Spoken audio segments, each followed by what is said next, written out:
Good morning to distinguished speakers, invited guests, delegates and students. On behalf of Amrit Modi School of Management, I welcome you all. This is our 5th annual economics conference and theme of the conference is current issues in economic theory and policy. We have received large number of papers and our team has gone through a great rigorous process and selected 80 of them. The conference addresses theme of development issues related to gender and labor economics to macro-related issues of growth, monetary and financial economics. For this inaugural ceremony, it's my pleasure to welcome Professor Pankaj Chandra, Vice Chancellor of Ahmedabad University, Professor Ujjayant Chakravorty, Tufts University, USA, and our own Professor C. Rangarajan, Distinguished University Professor of Ahmedabad University. Today is his 92nd birthday and we wish you happy birthday. We are also going to have his keynote session at 12:15 today at the same place. I request Professor Chandra and Professor Chakravorty to occupy the seats on the stage and grace the occasion. It's my pleasure to introduce Professor Pankaj Chandra. He is a Vice Chancellor and Chairman, Board of Management, Ahmedabad University. He was a Director at IIM Bangalore and Professor of Operations and Technology Management at IIM Bangalore. He has taught at various institutes such as McGill University in Montreal, University of Geneva, the Wharton School, University of Pennsylvania, International University of Japan, Cornell University, Renmin University, Beijing, and IIM Ahmedabad. He has worked briefly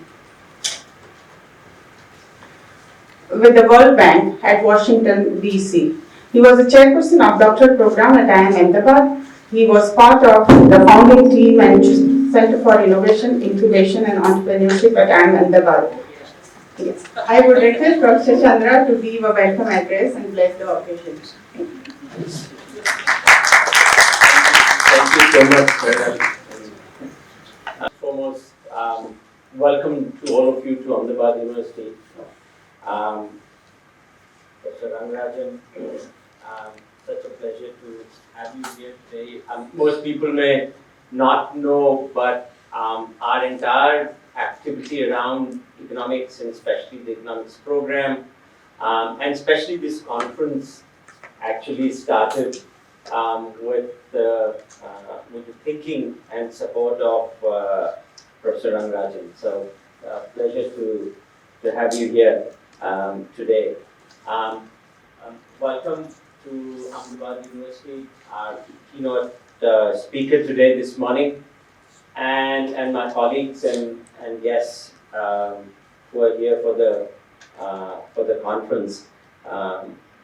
Professor Patnaik, you will see a large variety of activities that the university engages, and I'll share a little bit with you today. You know, we are, this is our 15th year of founding of the university. The university, Ahmedabad University has been set up by a very unusual trust. For those of you who are from out of town and don't know much about the trust, it's unusual because here is a private trust established in early 30s that has been responsible for establishment of some of the best public institutions in the country. It has been responsible and involved in the establishment of IIM Ahmedabad, National Institute of Design, Physical Research Laboratory, and then subsequently CEPT, and now Ahmedabad University, which is perhaps one of the most ambitious project of building a multidisciplinary liberal arts driven research university. And its history is very exciting because it is built around School of Arts and Sciences with professional schools in its periphery. And this engagement of arts and sciences with management, with engineering, with public health, which was actually a rich tradition of old Indian universities, but somewhere in 50s this whole tradition of universities move towards formation of standalone discipline-centric institutions like the IIMs, the IITs, the medical schools, and the law schools, and so on and so forth. And we are once again seeing a resurgence of a multidisciplinary university coming out, albeit within the realm of the private, rather than the public. We are very different in two ways. One is that, as I mentioned earlier, much of our engagement is educated by the liberal arts. Whether it's management or whether it's engineering, the humanities, the social sciences, the sciences play a very critical role in terms of how we define disciplines and how we define our research going forward. Which means that we're very interdisciplinary. It's not very unusual to find faculty from two different schools in the same classroom. And it's done through a very common core in our undergrad program that is around grand challenges and that brings multiple disciplines together. Our master's and doctoral programs in some schools are also interdisciplinary. And we find that that's critical because today complex problems as they are, so many of them around us, don't lend themselves to single discipline solution.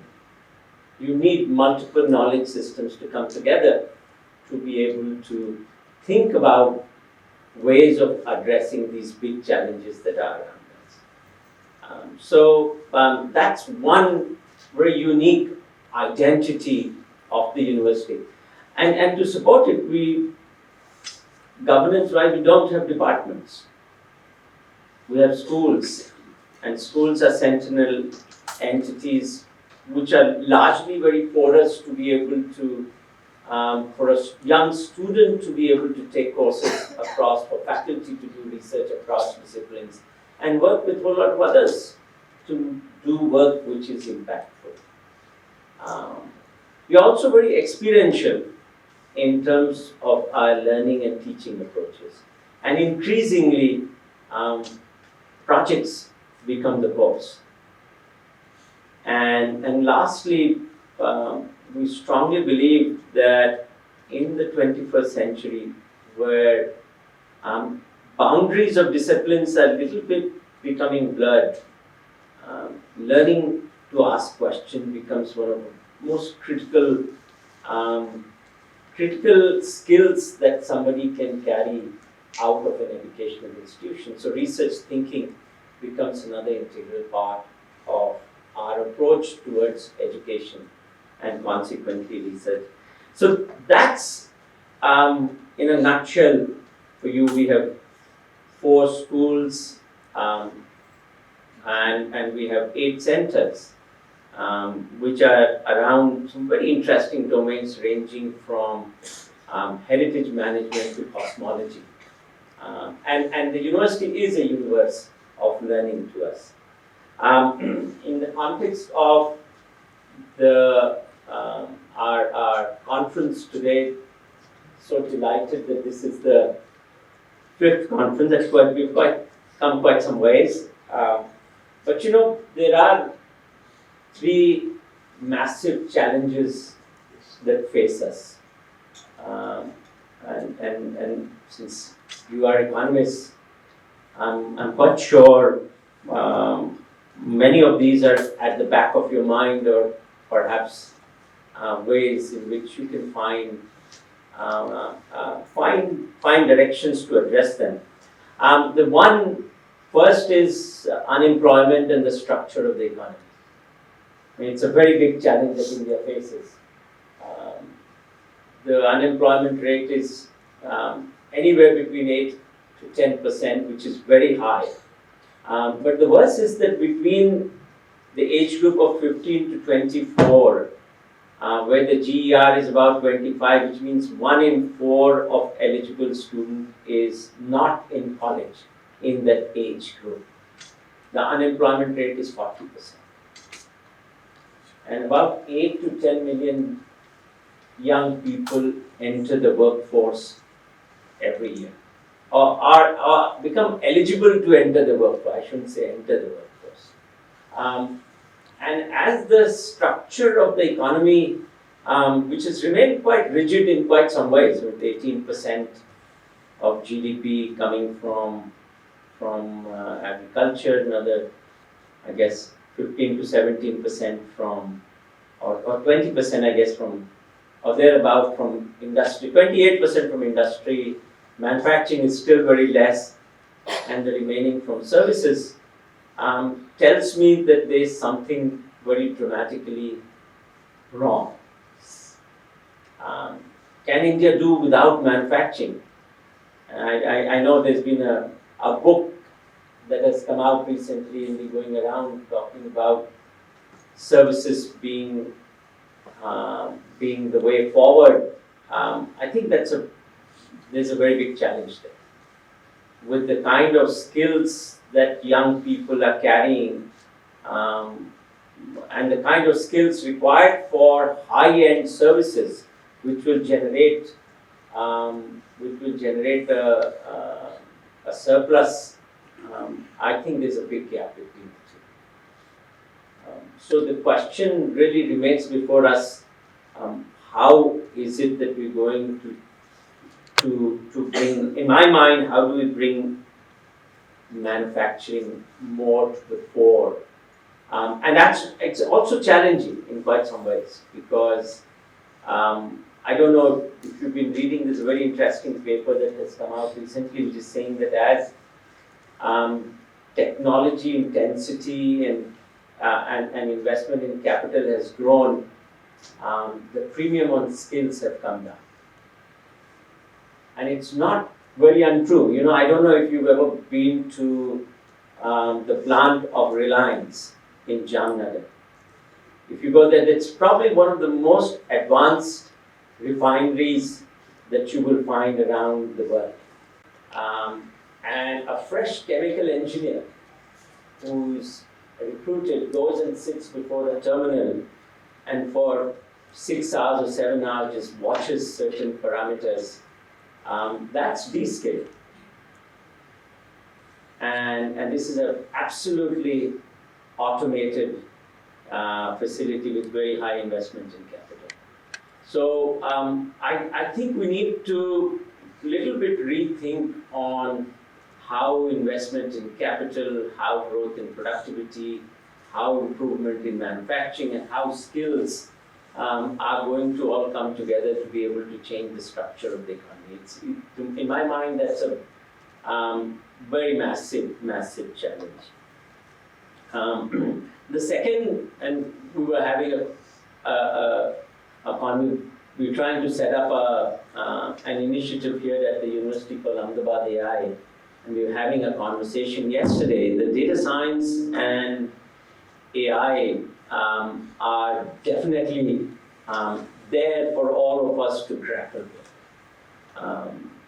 Whether we want or not, Sudhir, one of my colleagues here, was just telling me that in MSME plant that he went, they've laid out, and MSME means low employment, right? They've laid out 7 people because most of the task is now being done by ChatGPT.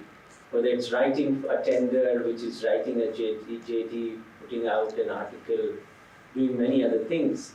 So we may not be seeing mass scale layoff in 2024 because of AI, but AI is there, and the question before us is how do we take advantage of it in terms of enhancing growth and productivity? And both, I mean, for me, both in agriculture and in manufacturing.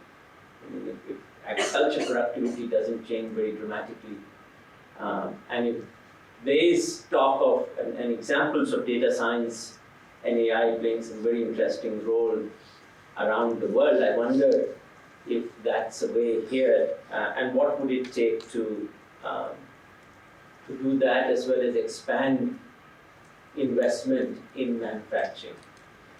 Related to that is also the issue of R&D and innovation. We spend very little on R&D. Indian firms, India spends 0.7% of its GDP in R&D. And with low level of R&D, and with science and technology as the new theory of development, I wonder where would innovation come from, and how would we move the needle in terms of enhancement of better quality of life or better or improved productivity. So there is that link really between employment, structure of economy, data science, AI, technology, innovation. That big piece is very critical. And the third conundrum that we face even more deeply in the country relates to sustainability and the climate. Its impact on health. That the floods in Chennai a few weeks ago actually wiped out almost. Somebody was writing in the newspaper, wiped out almost 1 month's worth of value of output. That's, if it is correct, that's quite substantive in terms of a nation's GDP, and more importantly, from health, its impact on health, its impact on supply chains, and its impact in terms of stability of that region as a reliable and credible sourcing destination. If rapid disruptions to supply chains happen in a region, firms move out. They'll find alternative sources. So it is, I think we are faced, on one end, India has a tailwind, but there's some headwinds before us which are very different nature altogether. And I wonder if you economists, I'm not an economist, I'm a operations management, business management academic, but I wonder if there are real questions in your mind as economists. How does this structure change? How do you place innovation at the forefront of much of a nation's activity and growth? And can we do without it in quite some ways? And what would it take Indian firms in India in general to be able to raise its investments and as well as its outcomes?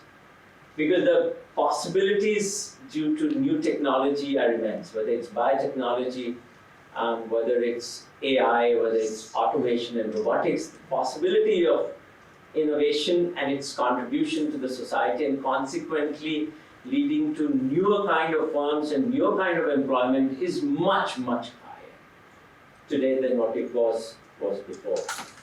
But if the services mean more Swiggy and Zomato kind of engagement, or more drivers and more lift people and more mall people, that's also needed for folks who have lower skills, because it provides very rich sources of employment, but that doesn't lead to innovation in the larger society. So I hope, along with the many questions that you have in your mind, you will also give a thought to this one. And with that, welcome once again to Ahmedabad University.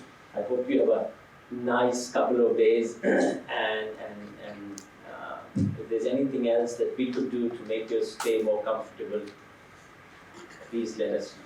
Thank you so much.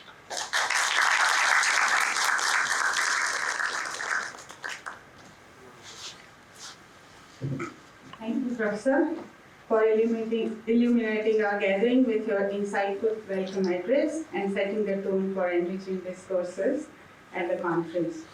I have distinct pleasure and honor to introduce our esteemed keynote speaker, Dr. Ujjayant Chakravorty. He is a professor of economics at Tufts University, USA. He is not only an eminent scholar and leading economist, but also a visionary whose work has made tremendous impact on field of environmental and resource economics. Dr. Chakravorty's research has dwelled into complex issues at the intersection of economics, natural resources, sustainable development. His profound understanding of these subjects has been instrumental in shaping policy debates and driving meaningful change. His groundbreaking work on the economics of climate change and energy has garnered widespread acclaim and admiration for experts around the globe.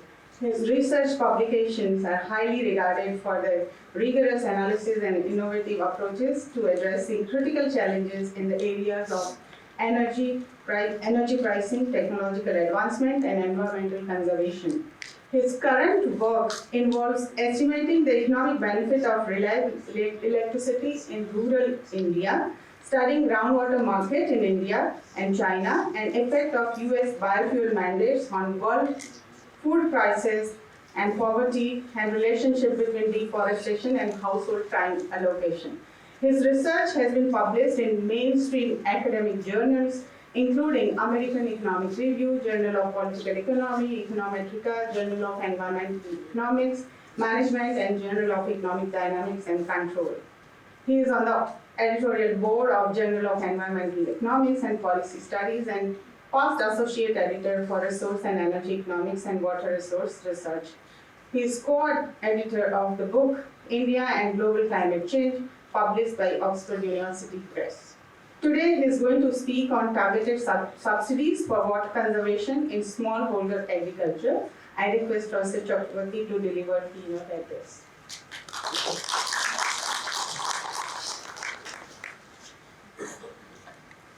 Inviting me. Thank you for the introduction that I quite did not deserve.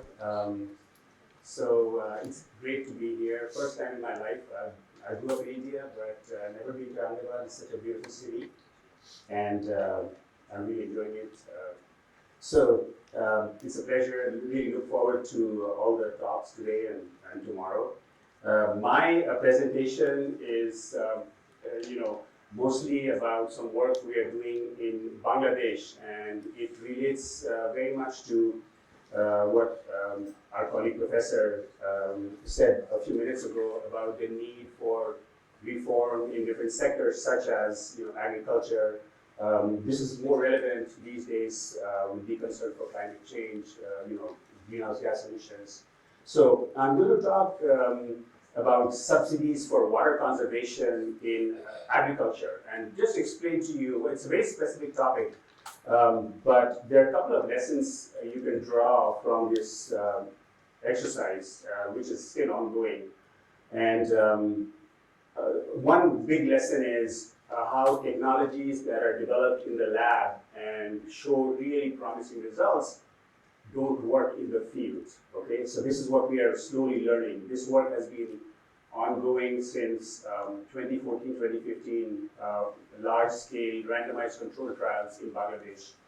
And in fact, I presented this paper in India early in 23 a couple of times. I know one of you at least was in the presentation, but the results have completely changed. At that time, I talked about how amazing the results were, which are still true. Then we looked at the data and did some more analysis, and now we find that things are not as rosy as they were looking a year ago.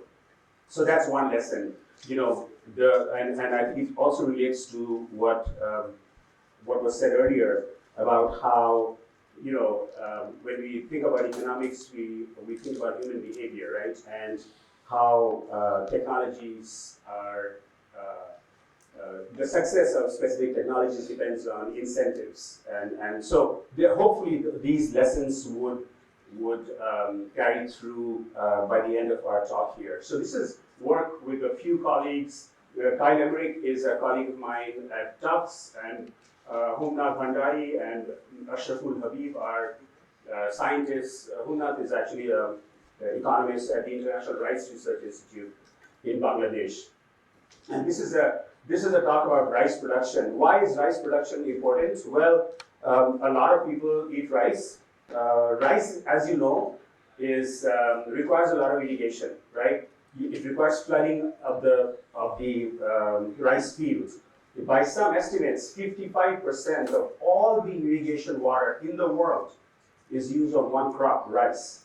And poor people love to eat rice. Why? Because you immediately get that sugar rush, right? And so you want to get that energy. Rice is a very good crop, very good staple. So that's why rice is so popular. Bengal, where I come from, in Bangladesh and many other countries as well. So there's a lot of water used in rice. A lot of the water is pumped up from groundwater aquifers increasingly, and that requires energy. So you have not only the issue of rice production, you also have greenhouse gas emissions from essentially pumping that water up to the surface to irrigate your rice fields. And that has carbon implications as well. So when you think about climate change. Okay, so here is, hopefully you can see it from the back. I'm happy to send you slides if you're interested later on. So here is the growth of rice production in Bangladesh, and this is true of many other countries as well. There are three, basically rice is grown in 3 different seasons. Aman is the wet season rice production from July to December. Boro is the one I'm going to talk about, is a dry season rice production. This is also partly true in India as well, even in China. This Boro season rice production is not rain-fed, there's very little rain. So you essentially irrigate all of that crop. Okay, so that's where you use most of the water for rice production. But look at the growth, right, over time. A lot of these countries, including India, Bangladesh, many poor countries, want the poor to have accessible, cheap food.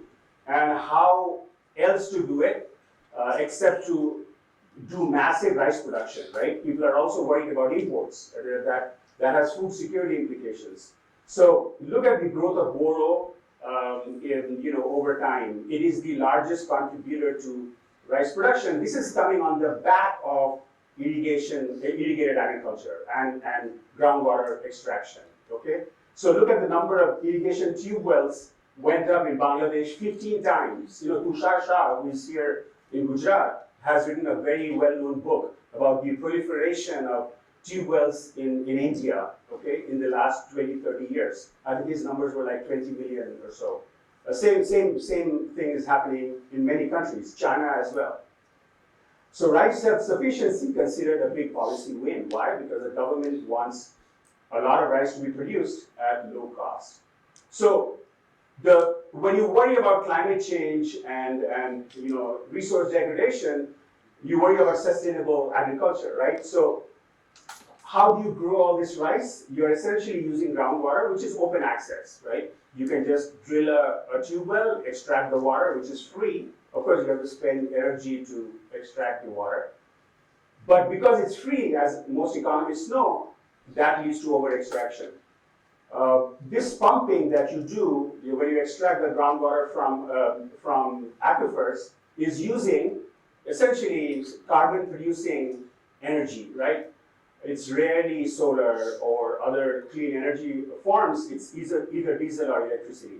In Bangladesh, it's mostly electricity. A lot of Indian agriculture is either diesel or electricity as well. That has environmental externalities, right? So the current policy goal many governments have is to use water more efficiently. So I'm going to talk about this particular technology that, for example, the Bangladesh government has in their nationally, the Paris Accord national, it's called the NDC, National Defined Contribution. That technology is one of the ways they hope to achieve their carbon goals that they have set up for the near future. However, the problem with these technologies that may work very well in the lab is that the institutional environment may be very complex. So here in Bangladesh, true in India, true in China as well, the typical farm is very small, right? So tiny fragmented holdings. There's no market for water. Essentially, there's a monopoly. There's no competitive market. We economists know competition is, in general, it leads to efficiency, right?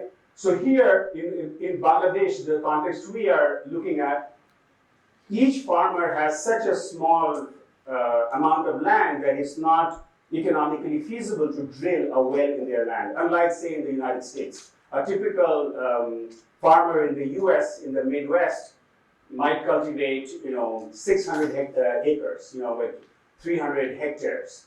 A typical farmer in China, India, Bangladesh might cultivate 1 acre, 1.3 acres. So it's a very small piece of land. It's not economical to drill that well in your land. You're not going to use that well for a long time to break even. Therefore, you buy water from someone else. So well owners sell water to farmers and charge them fixed charges. So if you look at Bangladesh again, the well owner gives you water, but you pay a per acre fee for the whole season. Okay? So we know in economics, I tell my students, if you are paying a monthly fee for electricity for your rented apartment, if I give you a more efficient bulb, are you going to buy it? You'll say, no, I won't, because my landlord charges me $20 a month. You have no incentive. Exactly the same thing is happening here. If I give you a new technology that saves water, you may not buy it because you are paying fixed charges to the well owner for your water, right? So this is one of the big issues, institutional issues, that impedes technology, adoption of conservation technology. So there is some rationing. So the rationing works in this fashion, that the seller of water often actually has a role to play in the allocation of water to your field. So it's not like the seller just gives you, sends you some water every time your field needs water. They may actually be actively managing water use on your plot of land, and they're charging you fixed charges for the season. That also has implications for efficiency, as I'll tell you in a second.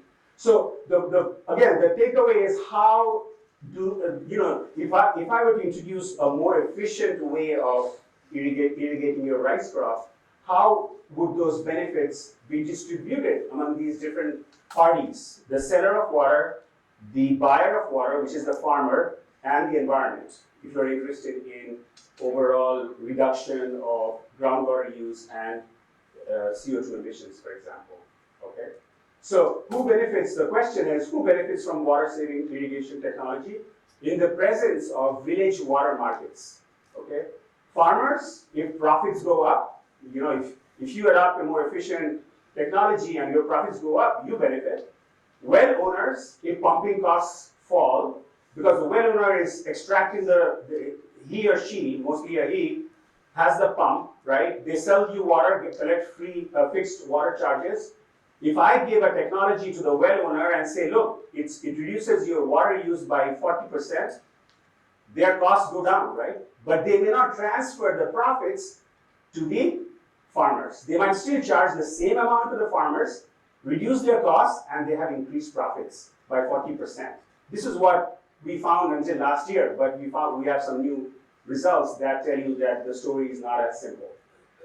Environment benefits if the externalities from pumping decline, right? So lower water use, lower carbon emissions. How much time do I have until 10:30? Okay, raise a hand or something. I'll be happy to hurry up. So how do we get at this question? So this is, would be interesting for the students here, because you might be thinking of your research topic, what things to study. And so we did this randomized control trial over 2 seasons in 360 villages in Bangladesh. What did we do? We subsidized a water-saving technology. I'll tell you this about this technology. It's really simple, almost trivial. We contrasted these subsidies, we gave these subsidies, a subsidized technology, to different groups of people, okay? Either to farmers who buy, as I explained to you, who buy the water from someone, or the sellers, the tube well owners. And in the third arm, we gave it to meetings of farmers. We thought that if you organize meetings in the village, they might realize the benefits of this technology and then buy this technology from us at subsidized prices. And the results might be higher conservation, okay? So the main outcomes we study are electricity usage for pumping. So we actually read the meters in all of these villages. We also got their monthly seasonal meter bills, electricity bills. And then also crop yields, okay? We measured crop yields after harvest. And then we also looked at water price pass-through, meaning we looked over 2 seasons. So we gave them the technology the first season, and then we found that electricity use went down, like I explained to you a second ago. Water use went down by 40% sometimes. Then we looked at prices charged in the next season, hoping that prices will go down. They did not. So there was no price pass-through from the sellers of water to the buyers, the farmers. And then we also look at equilibrium effects on water market, price pass-through and command area size. This is where things get really interesting when we look at the effect of this technology on the size of the command area. Command area meaning how many acres this well owner is serving over time from year 1 to year 2, okay? And we found some big differences in these different treatment arms in the growth of the command area from year 1 to year 2. And that is still somewhat perplexing to us, and I'll tell you towards the end. So, okay, so this is not rocket science, okay? It's really trivial technology. You can make it out of a Coke bottle. Just cut the bottom of the Coke bottle, make some holes. That's your pipe. It's called alternate wetting and drying. I'm not sure how much.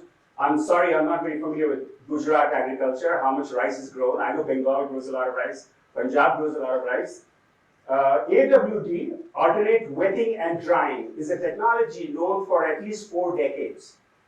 And it's highly popularized by the International Rice Research Institute. In the lab, it's supposed to save water by 40%. So what they do in the lab is they'll have 2 plots, right? One, they use AWD, and the other one, no AWD. They look at the difference in water use, 40%. No difference in yield. So people have tried to popularize AWD in China, Vietnam, Australia, Bangladesh as well. Not very high take-up, okay? So you think, okay, farmers are spending a lot of money, even in Bangladesh, okay? They spend 6,000 taka per acre or so. Per season, which is quite a bit. The largest cost item in their farming budget for water, okay? When they pay the monopoly water seller. So if you give this technology to them, it costs, in Bangladesh, we talk to firms who make this pipe. It's nothing but a metal pipe, essentially. It costs about 135, 140 taka, okay? So that's basically, like $1.50 or so. So does this technology save water? What you do is you plant it, like here, see in this picture, you plant it in the rice field, and then what it does is it basically gives you information as to what's happening underground, right? The root zone of the rice crop needs the water, right? So when you flood it, the water goes down, you cannot see it on the surface. But the pipe, if you look into it, there's a little net under the pipe to prevent mud from getting into the pipe and clogging it. So it gives you a little better information on when your rice crop needs water. So when you do this procedure, it basically gives you better information, so you can irrigate less often, right? If I don't have this pipe, I may just observe visually my plot of land, and I might irrigate too much, right? So that's the lab experiment result for decades. 40% water saved, typically, no change in other things. There are some reports on reducing, because you are using less water, maybe there's more weeds. We looked at that, but not, at least in our studies, there's no change in labor use or use of weedicide and things like that. So the rule is irrigate only when water level hits 15 centimeters below ground. There's a marker in the pipe you can see. So when it goes down, you irrigate. Okay, you irrigate less often. This is one of Bangladesh's part of NDC in under the Paris Agreement. In fact, we are working with the government now. They want to do a lot of demonstration plots all over the country to popularize AWD, and we are helping them with doing treatment control and even possibly organizing demonstrations. We are trying to use our results to inform the government as to who should come and look at these demonstration plots in terms of their characteristics. Are they the kind of people who are likely to adopt this technology? Because we have some previous work on this technology. So here is another example of the difference in the a United States field, agricultural field, and a Bangladesh field. Look at the number, basically the same area, but look at the number of plots, right? You look at, this is all one plot. So in the US, a typical farm may have multiple wells because it's a big plot of land, right? This is a problem, as you mentioned, in terms of the need for structural reform in agriculture. A lot of agricultural economists will tell you, you cannot have big improvements in agricultural productivity if each farmer is only irrigating 1 acre of land, because you cannot use different types of technologies, right? So look at this is a typical command area from our GPS measurements, and look at the number of plots, right? That need to be irrigated potentially by 1 or 2 pumps in the whole village. Okay, so what we found was subsidies. We provided this AWD at subsidized prices. I'm not going to talk too much about subsidies because that's not where the really interesting results are. But 20 to 40% reduction. So these subsidies lead to 20 to 40% reduction in electricity for pumping, and the effects in the second year are larger, and primarily for the treatment arm that targets the technology to the water cellar.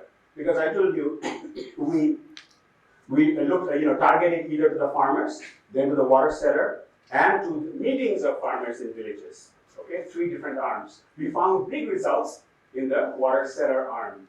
So water cellar is more active in monitoring AWD pipes when they receive subsidies. We found that, and we surveyed these farmers at the end in both years, and we found that water cellars, the tube well owner, is much more active when in those arms where they receive the pipes, because they have a vested interest in using those pipes. They locate those pipes strategically in the field because they know the field best compared to the farmers, right? Because they're irrigating the whole command area every year, and therefore the results are much higher in terms of the reduction in water use and electricity use in this arm. And then we found that treatment, meaning when these in the treatment arms relative to the control. So we had also 45 villages which were controlled, which is the control group. Basically, we did nothing. We just went, measured, baseline measurement, end year measurements. We didn't do nothing, no AWD. So we were able to compare statistically the impacts, and we found that there was more negotiation on water prices in the treatment arms, because farmers are not stupid, right? They know that there is less water when the AWD pipe is being used. The seller is using less water, is using less electricity. Farmers knew the water bill. We were surprised in our meetings in the village. They knew what last year's bill was. So these guys are, you cannot hide the electricity bill.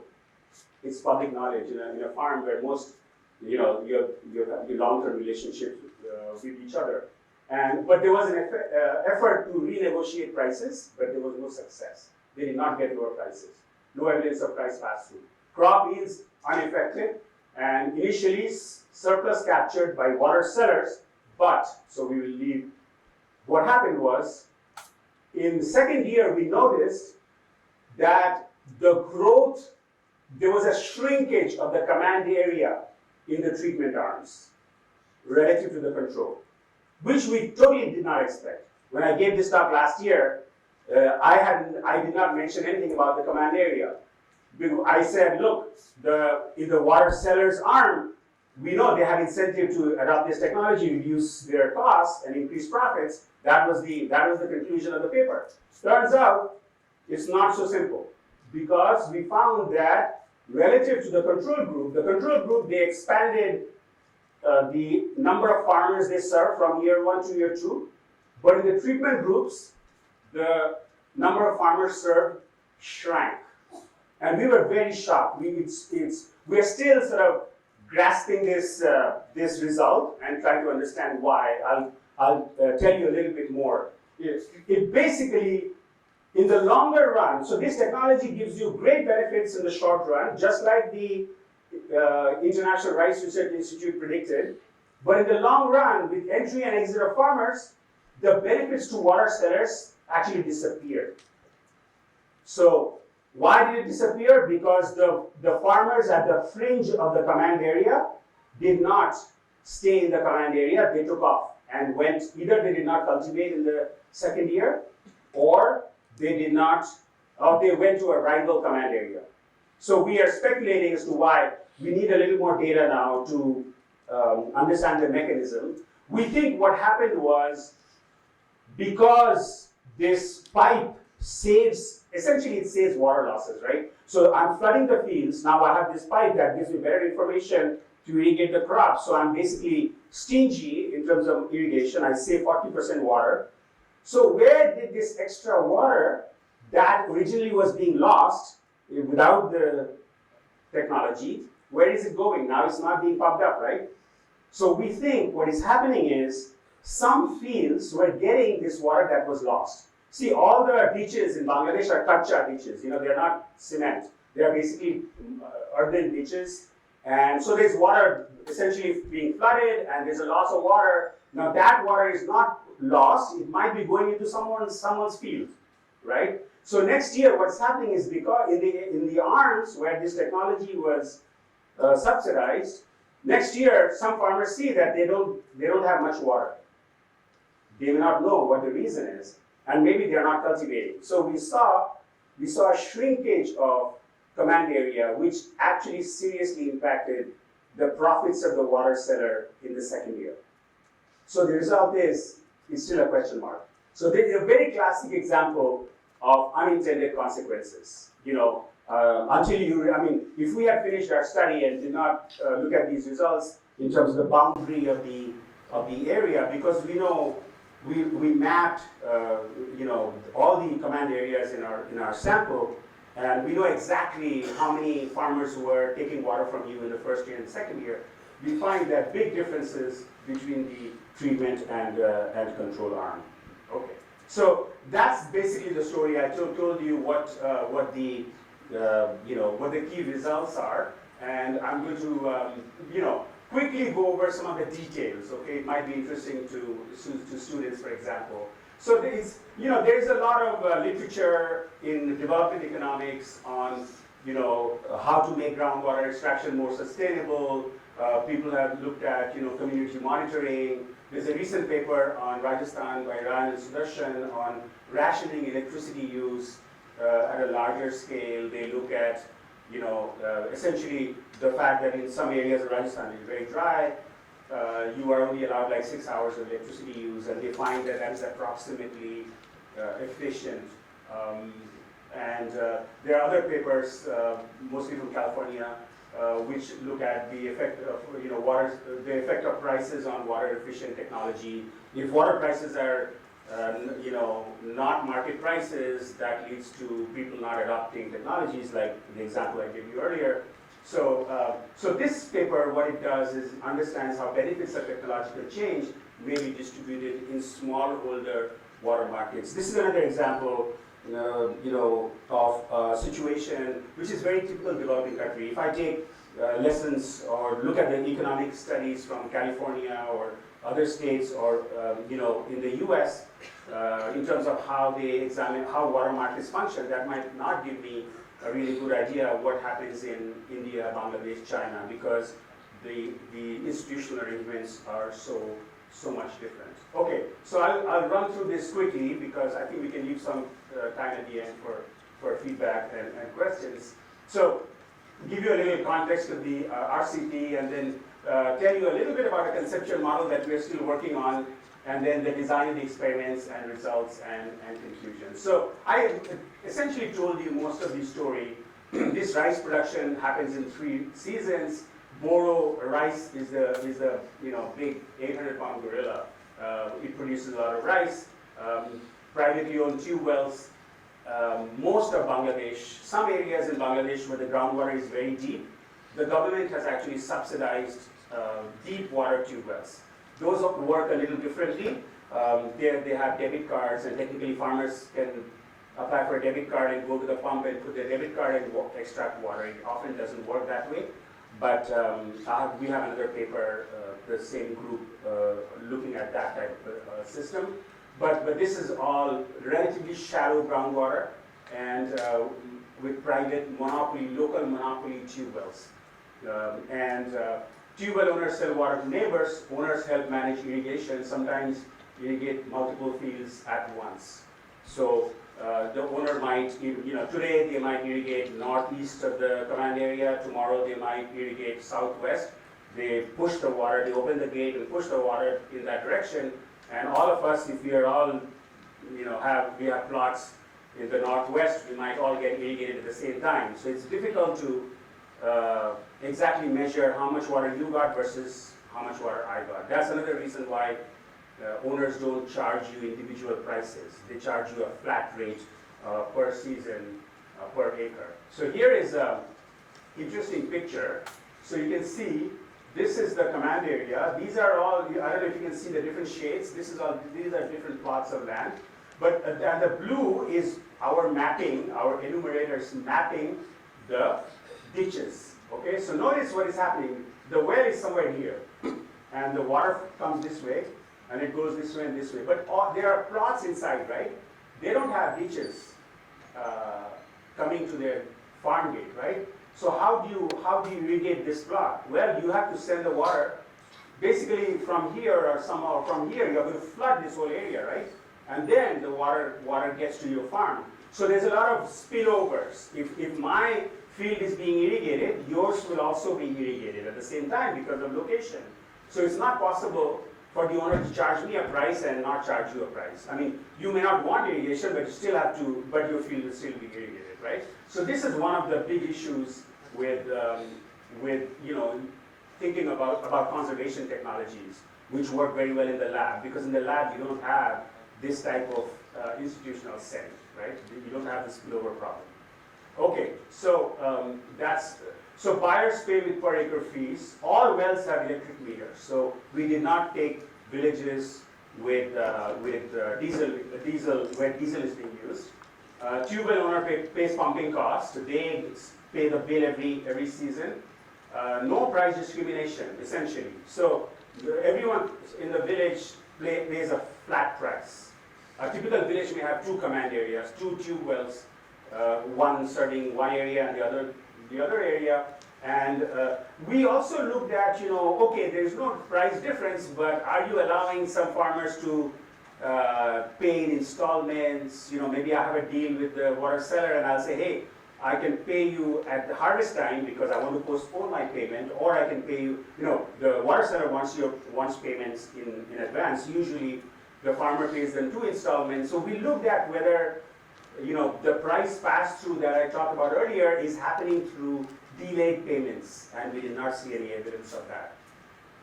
So water charge paid in multiple installments, water delivered via earthen ditches, and then, so what is the sort of conceptual framework here?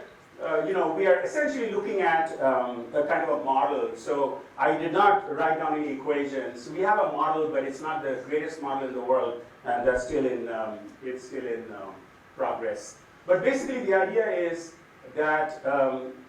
So maybe I'll show you a little bit the main graph here. So imagine that this is the demand curve for water, okay, in the village, in the command area. Okay, so imagine I aggregated among all the farmers. So this is the demand curve. Okay, this is the marginal cost, which is the marginal cost of pumping, which is flat, right? So the issue is because you have large water losses. Okay, I may want to send QE star, effective, we call it effective water, QE star amounts of water to your farm, okay? Because I know that your rice needs, you imagine that there's homogeneity across farmers in the whole village. Basically there is, okay? Everyone gets the same amount of water, and they grow the same variety, etc. So imagine that I'm supplying you Kiwi star amounts of water. The question is, how much water do I have to send for you to get Kiwi star? It has to be more, right? Because there are losses. Well, so I am going to send you QS bar amounts of water, okay? So I'm going to send you this much water without the technology, okay? This is pre-technology.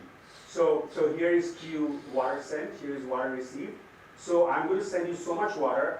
As I send you more water, you will receive more water, but up to a point.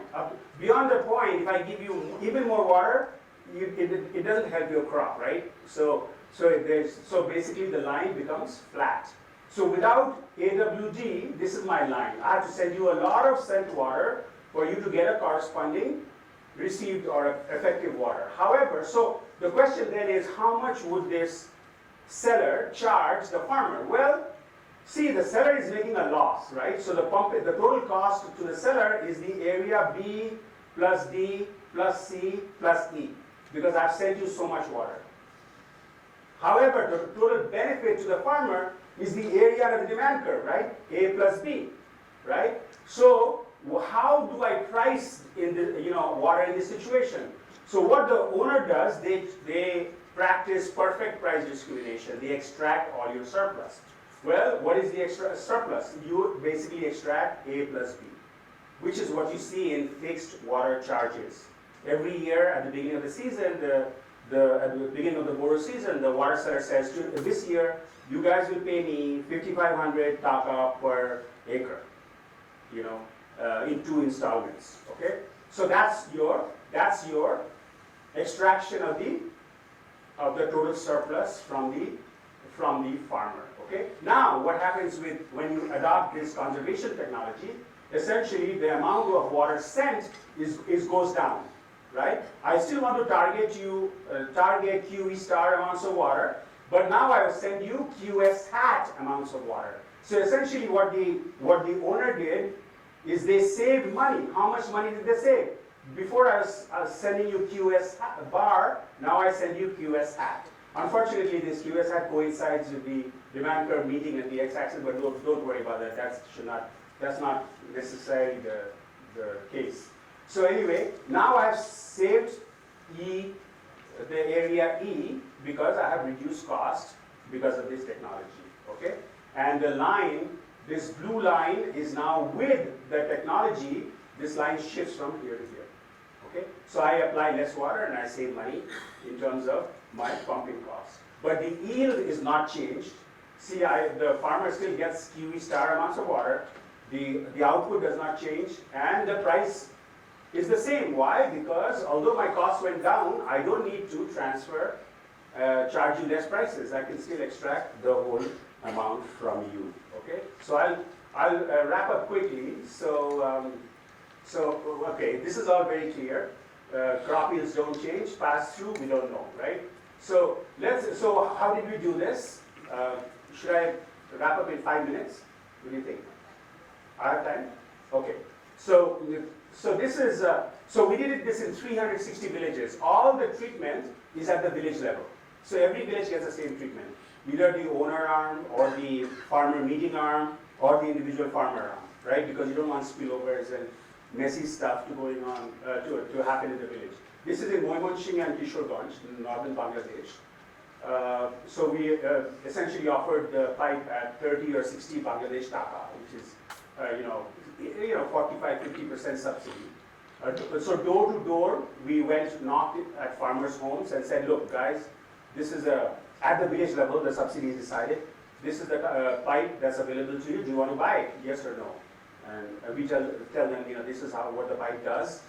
And well, then we go around in the village, and then that's 105 villages. Then another 105 villages, we organize meetings in the village. We call all of the guys to a central place in the village. Owner is often there as well, and we discuss. Someone from our team goes and presents, look, this is what it does, it saves water, etc., and now it's available at this price. How many of you want to buy? We originally thought when we were doing the experiment that maybe when the community met, maybe they discovered the benefits of this technology, so maybe there will be more take-up. It is indeed so. They did buy more pipes, but they did not plant those pipes in the field. Okay, so the final arm was we only went to the owner, the tubal owner, and said, you guys want to buy this pipe? How many pipes do you want to buy? Okay, control group of 45 villages did not do anything, just measured. Randomization stratified by upazila. So each of these areas has about 13 upazilas. We did a total of 9 upazilas. So I explained to you already what's happening here. And this is the timeline. At the end of the meeting, at the end of the project, we got into COVID. So we had some difficulty with electricity readings. We could not go to the village. And so we had to do a lot on the phone. And we do some robustness analysis in terms of making sure that the villages where we did not physically measure the meters is the same outcome as the others, and it was still okay. And this is how it happened. Village level baseline 2018, list all the farmers in the command area, and then randomly we choose 8 farmers in the command area and we monitor their harvest and prices paid and all the other characteristics. Year 1 subsidy offers, and then electricity meter readings. We measure the meters 2 or 3 times in the season. Farmer follow-up survey in year 1, then subsidy again. Year 2, go and do the same subsidy again in the village, because sometimes these pipes, people lose pipes. Apparently the children love to play cricket with the pipes because they are heavy and they're very good cricket bats. So then you could use all kinds of, think of multiple uses.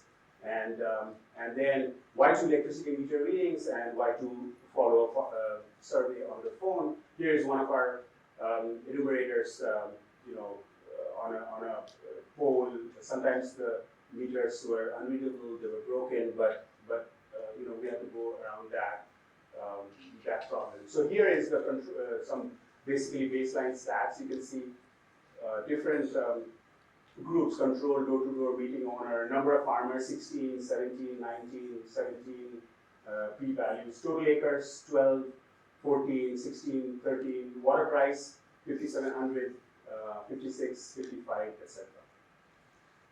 And then there's some more descriptives. Rice acres, I already told you. Years education, heard of the technology. The government has been doing this for a long time. So about 17% here, 12% heard of the biotechnology, livestock owned, number of crops, etc. This is important. Joint irrigation with others. As I explained to you, farmers do not get irrigation so individually because of the nature of the location of the plots. So yes, 36% of the people had joint irrigation in the control group, 40% in the door-to-door, etc. Owner helps decide irrigation. 75% in the control group. Owner was minutely involved in irrigating your fields. You didn't have complete power on when you irrigate your rice. Basically, you pay them a fee, and essentially the owner works with you. And that's high. Immediate family of tubal owner, 26%, 21%. So these guys have been living there for centuries. So it's normal that they have family members in the village. Okay, so here is our simple regression specification. These are outcomes, sometimes at the farmer level, sometimes at the village level. And then we have very, very simple, stat, econometric models. So you have owner, you have door-to-door, you have this coefficient for meeting, and then you have other control variables, and then you have fixed effects at the upazila level, at the strata level, and the error term. Okay, and the errors are clustered at the village level. So here is some of the main results, and I can probably wrap up in 5 minutes. Does it sound good? Or I'll try to wrap up a bit earlier. So there's the take-up does not vary much. In fact, more farmers buy at the meetings because I told you that. But there are no differences across treatments in actual installation. So here, notice this is the mean outcome in the door-to-door arm. But look at the meeting. Meeting, people bought. So 10 people bought here in the first year, but 2 more people bought in the meeting arm. So there was more take-up. However, when we look at whether you you planted the pipe in any field, the answer was not necessarily true. So they may have bought it for whatever reason, but they didn't plant the pipe in their field. Okay, and same thing, similar impacts in the next year. And then, so across all treatments, pipe more likely to be placed on plots of owner's family. Maybe the owner feels more comfortable putting the pipe in their family members' plots. So, but again, so that's one observation. And then here is the other observation: intervention lowered electricity for groundwater pumping. Large impacts. 38% effect in owner villages during year two. So here is so these year 1, year 2, and both years, you can see about large impacts in year 2, about 0.289 over both years. This first column is essentially, we had the information on the electricity bills. These last 3 columns are based on meter readings, but this is based on bills, but similar effects, large electricity use reductions in the treatment groups, and you can see relatively larger reductions in year 2 relative to year 1 because they could potentially figure out some of the ways in which the technology works. There is a difference in lack of acceptance, adoption in the 2 years. I'll skip that. We did some robustness checks. I told you about them, and it doesn't seem to be, what doesn't seem to be explaining differences across how subsidies are introduced? Well, we know that family plays a larger role, but it did not matter where they place the pipes, and it doesn't seem like more purchase of the pipes led to electricity savings. And then here, I'm going to wrap up really quickly now. We find evidence that when subsidies are targeted at owners, they are more active in managing the pipes. So here is essentially, so we basically, across each arm, we asked, who is overseeing your pipe? And farmers, did the farmer oversee your pipe relative to door? And the answer is less. But in the owner case, farmer was not so involved. But look here, owner is more involved in your pipe management when the owner in the owner arm villages. When the owner bought the pipes, they are much more, they are more inclined to manage the pipes. And then we looked at 3 outcomes: the yields and the water prices and the payment flexibility. And basically, we do not find any evidence of short-run benefits. So here again, I'm going to skip all this. And so there, again, the other result that I wanted to show you is, the farmers knew that there was less electricity use. This is the farmer's estimate of electricity use in villages. Now, we also asked, how many farmers did you speak to in year 1 and year 2 across different arms? There is more. In the owner arm, there was more conversation across farmers. But the other thing is, and farmers negotiate. There was more negotiation between the farmer and the owner in the owner arm, because the farmers realized that the owners were saving on money. So here is the final result, and you can see that the total cost of irrigation in terms of preparation of ditches, the hiring of linemen who basically manage the irrigation, and the cost of electricity, it went down. Okay, it went down relative to control group. Okay, the cost went down. However, this is the final result I was telling you about. Change in farmers over time from 2019 to 2020.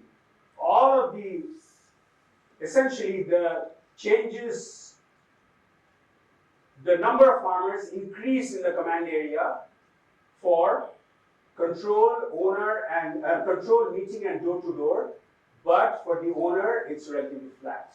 Okay, so here is the change in acres over time, and you can see that control group, the acreage increased, but for all of the others, the acreage just decreased over time, which is a very strange result. For all of the treatment arms, the number of people, the number of acres that these guys were irrigating declined, and we think the only explanation might be that this spillover issue, because suppose prices went down, right? Suppose rice prices went up from year 1 to year 2, then all of the command areas should observe an increase in the number of farmers who want to grow rice. But why is it that only for the treatment arms, where they use less water and less electricity, the command area acreage went down and the number of farmers went down?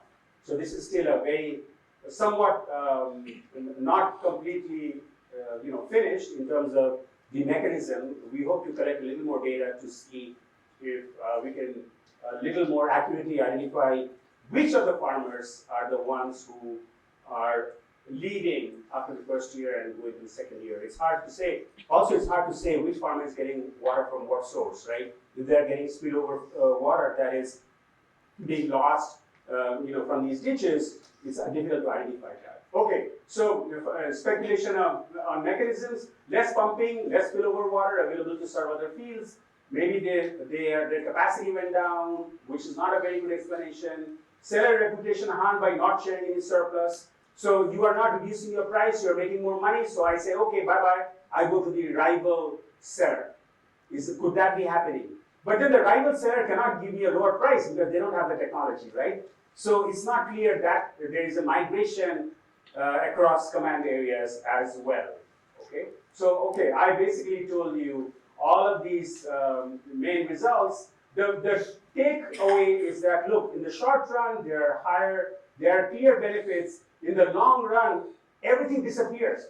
The profits actually decline in the treatment arms, although you're saving more water, because of this change in the entry and exit of farmers over time. So the equilibrium effects on water market may seriously impact the profits. We haven't given this good news to the International Rice Research Institute yet. I'm not sure how they're going to like it because they are completely sold on the AWD technology. But even to our co-authors, we haven't told them, that these are the results. It'll be interesting to see what their observations are. Anyway, I'm sorry I extended my time here, but I'm happy to take any questions.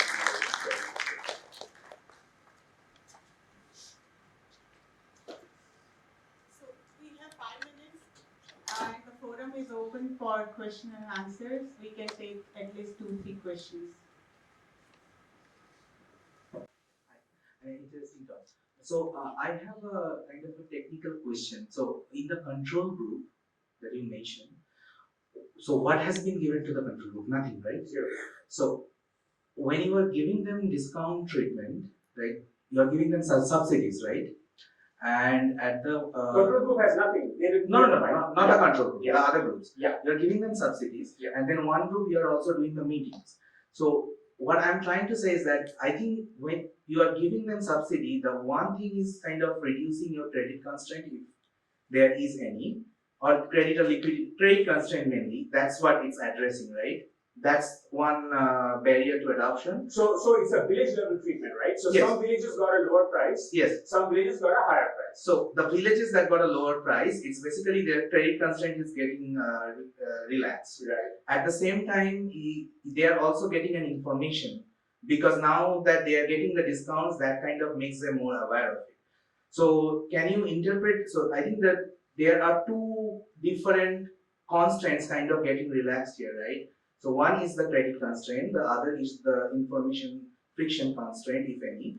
And then on top of that, in the meeting meeting group, you're kind of doing a discussion which is kind of amplifying that information channel. Yes.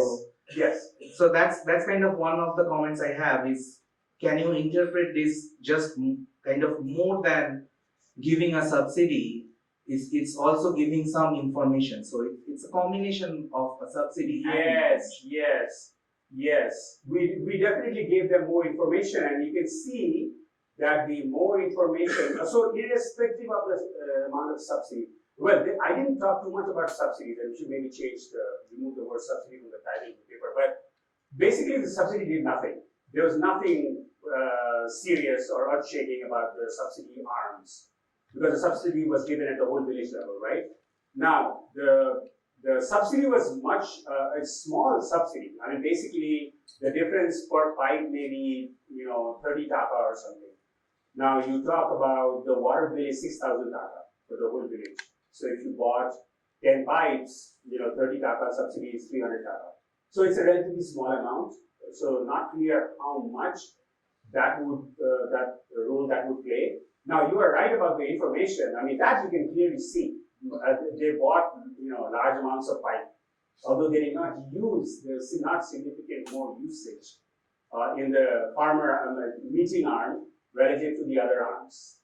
But yeah, I mean, they all talked about it, and maybe there was some sort of demand effect, upward effect. I mean, hey, these guys are coming and selling pipe. Let's go buy it.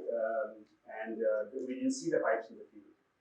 But you're right. I mean, it's in terms of the final results, though, it's not clear, and maybe one will have to think more how the subsidy may be playing a role, but it's a small number. Yeah, and the control group is like the control villages are like very separate. Very separate. It's a big, Bangladesh has, hundreds of lakhs of villages, right? There is no chance of spillover. No. There are nine. Each of these districts have 13 upazilas. I think each upazila has, on average, we have 360 villages over nine upazilas. So that makes it about 45 villages per upazila, hundreds of villages. Yeah, no spillovers. These guys don't even know sometimes what other villages are doing. Okay, so right. But that's a really interesting question. Question?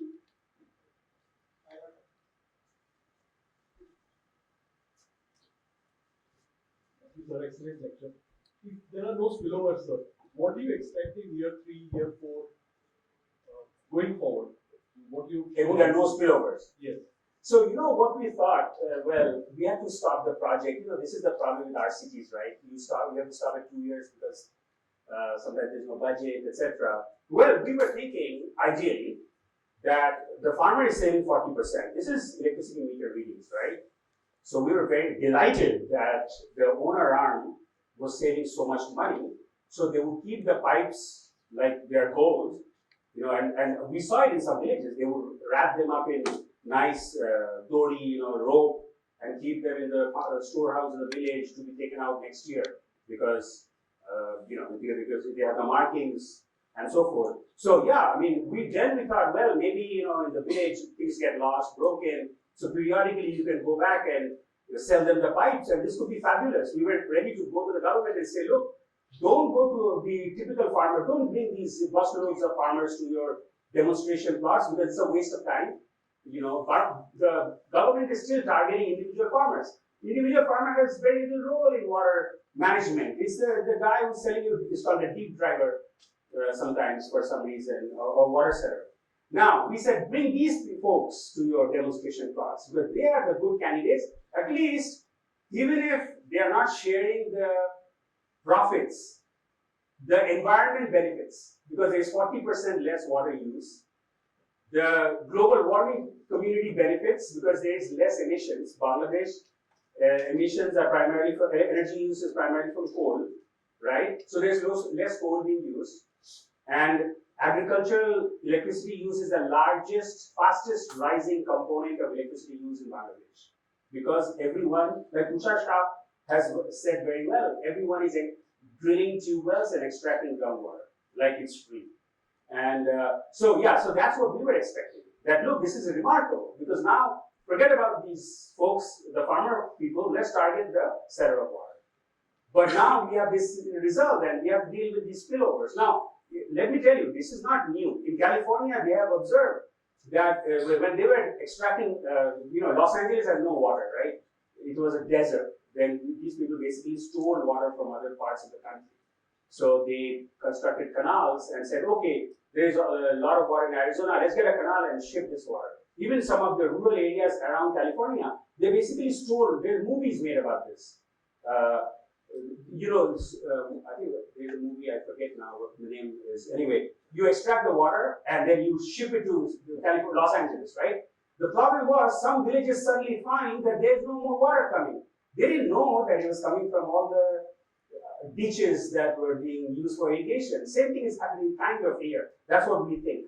That, so yeah, so now the question is, are we really saving? I mean, is that water really lost, what we are calling lost? Or is it going to someone else, some marginal farmer who gets part of the water from their losses, and next year, because of AWD, they find that there is not much water coming. And they are growing something else. That would be visible if you continue the study for a longer period. Absolutely right. Absolutely right. Yes. Yes. So we need a longer run study, or go back to the same villages and say, hey guys, what happened in the last 3 years? Tell us. So we are hoping that we can do at least some of that. One last question. Yeah.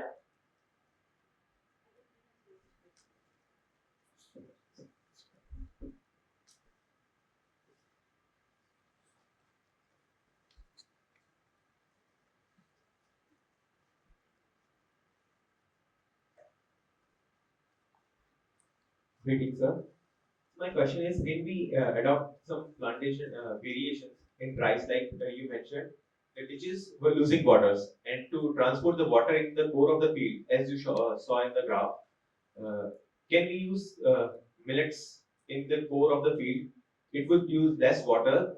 It would be more resilient if the crop fades also, and the farmer would be able to get benefited directly, and the seller would not be able to exploit, in a sense, the farmer. Very good question. The government, the minister has gone in Bangladesh and said, look, guys, stop planting boro because grow lentils, right? They require less water. How are you going to do it? I mean, it's social engineering. How are you going to tell some farmers, hey, you please don't grow? I mean, you can go and give them, suggest, but farmers also eat rice, right? So part of that rice that is grown goes to their family as well, right? Just like in India. I mean, some fraction is for, you are worried that you might starve if the rice prices are too high. So you grow for your own family and you sell the surplus in the market. So how would you do that? If the demand for rice is so high and the profits are higher potentially, I mean, they do grow. I mean, there are other crops that are grown in between seasons, right? But how do you, I mean, ideally you're right. Maybe plots that have high spillover effects should grow something else. That may actually be happening. We don't know. We haven't seen. So the people who quit the command area, it's possible that they're not getting spillovers. Before they were getting spillovers, and the water seller gave them some water but charged them the full price. But now they're not getting spillovers, so they're like, we don't get much water.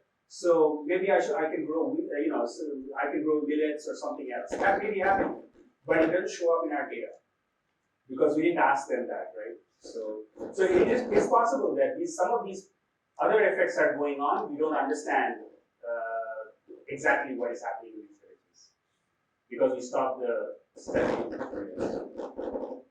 Sorry. Supplementary question.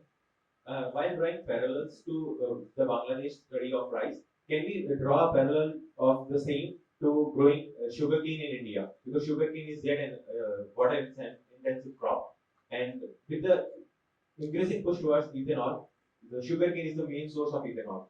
So, what do you think the externalities would surpass the sustainable goal which the government has set? So, is sugarcane grown just like rice, like whole villages grow sugarcane? Or is it grown in small plots or is it large plantation type plots? No, it's basically the fragmented land. It's the same. We can draw almost equal parallels. And the irrigation is like kacha, like ditches essentially? Yes, it is through the kacha rails, right. And also dependent on rain, which is very uncertain in India. Now, the main source of irrigation relies on groundwater. Right. Yeah, I mean, you are right, and there may be lots of similarities with other crops that require irrigation and groundwater extraction. Now, in Bangladesh, I know, I think it's true in Rajasthan as well from papers that I've read, and maybe to some extent Gujarat. I know some economists like Ram Fishman, they have studied Gujarat irrigation systems. This is the big problem, right? So the governments want food security, so you have subsidized prices for food commodities. Many of them require a lot of water, and the water is not priced. Although the fact that water is not priced is okay, because now you need a complementary input, which is energy. So you could potentially, if you're subsidizing electricity, then it's almost the same as subsidizing water or having free water. So, but I mean, think of the challenge to like climate change, right? I mean, so if the social cost of carbon is included in the price of energy, then this is going to impact the cost of agriculture in a big way. I mean, in Bangladesh, surprisingly, electricity is not very cheap. Electricity is actually quite expensive. These are large numbers. They pay, the cost 6,000 per acre. I think the total revenue is like 20,000 or so. So it's a large cost. It's all energy. Water is free, but the energy required to take it out is not free. So you are right. In general, I mean, this issue is very common across many crops. It's especially true in dry season agriculture, because that's when you don't get the rainfall, so you have to extract water. In many areas in Bangladesh now, the groundwater table goes so deep that you have to wait until it comes back up for it to be meaningful for you to take it out. Because the deeper it is, the more energy you spend to take it out as well. So in one of our new projects we are looking at, the dimension is, not only are we worried about carbon emissions, also methane emissions from rice fields. So apparently AWD also reduces methane emissions. So we tried to do a RCT some years ago. We put 1,200 big glass cases in farmers' fields to measure methane emissions from AWD, another RCT. What happened was there was only one machine in the whole country which measures methane emissions. So we had all these vials of methane from the fields, and they were sitting for 4 months in a lab. And so all the methane leaked out by the time the machine measured, and so the results were inconclusive. Yeah, sorry. Yeah, perfect. Thank you so much. Yeah, sorry. He's here, so you can interact with him. Yeah, I'm available here. Absolutely. Thank you for the wonderful talk, Mr. Chakravorty, for your insightful talk and how using water efficient technology can benefit farmers as well as country towards adopting sustainable agriculture.